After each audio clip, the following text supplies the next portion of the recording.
Hey guys, Scott here. 5 things that really surprised me hiking the Colorado Trail. That's it. It's noon. First was that a large section of the trail, I was above 12,000 feet. And at that elevation, I found that I was hungry while I was hiking. But when I stopped hiking at the end of the day and set up camp, I wasn't hungry. And I had to force myself to eat. It sucked. Number 2 was how much weight I lost. I ended up losing 25 pounds and about 4.5 inches off of my waist. I was hiking about 16 to 18 miles a day, roughly 3,000 to 4,000 feet in elevation gain and elevation lost every day. And I was eating about 3,500 calories. Majority of that was protein and fat with some carbs.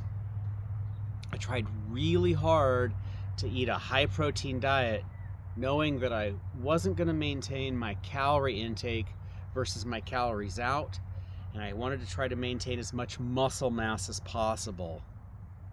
My lower body did great. My upper body, I did lose some muscle mass. I noticed when I got home, I couldn't do as many push-ups, pull-ups. Climbing on the bouldering wall was definitely harder.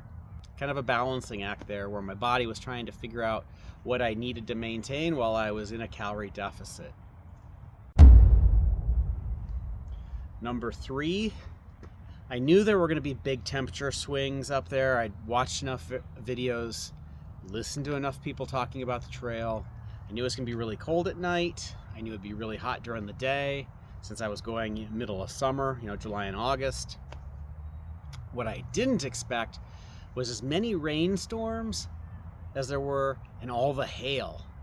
I don't know how many times I found myself in a hailstorm in the middle of the afternoon, or hiking along and it's beautiful and it's clear, and off at the distance was this dark storm cloud, and all of a sudden the dang thing would be spitting hail out the top and I'd be getting hailed on, or just rain.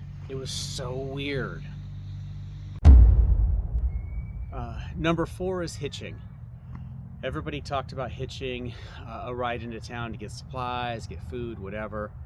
I was kind of concerned that it would be quite difficult. On the contrary, what I found was if the trailhead parking lot was at a major highway, like at Kenosha Pass, cars are going both ways, there is nowhere else for them to go except for where you're going to want to hitch. It was super easy. As long as I caught it early in the day to mid-afternoon, I had no trouble catching a hitch pretty much anywhere. At Kenosha Pass, I caught a hitch before I even put my thumb out. The lady saw me, she pulled over, asked me if I needed a ride, and I desperately needed a ride, so thank you. Truly, truly appreciate her help. If she watches the video, she was a godsend. All the other places I caught a hitch, it was pretty easy. The only time I had trouble catching a hitch was into Lake City, and that was because it was late at night. When I tried to hitch in the morning, I didn't have any trouble at all. So, definitely hitching surprised me. Super easy. Number 5 was hiker hunger. I did the trail roughly 5 weeks. I did not expect to really have much of a hiker hunger issue. But when I got off the trail, I was so hungry. I could eat an entire meal, and as soon as I got done, it felt like I hadn't even eaten anything. I was starving, and all day I was just craving food. It took 3 weeks before I reached the point where I woke up one day and I ate, and I realized I wasn't starving anymore. Colorado Trail was probably the most interesting, hardest, brutal, beautiful thing I have ever done. If you've hiked the Colorado Trail and you had different experiences, I'd love to hear some of the things that you noticed down in the comments. Let me know. Rock on. Thanks for watching.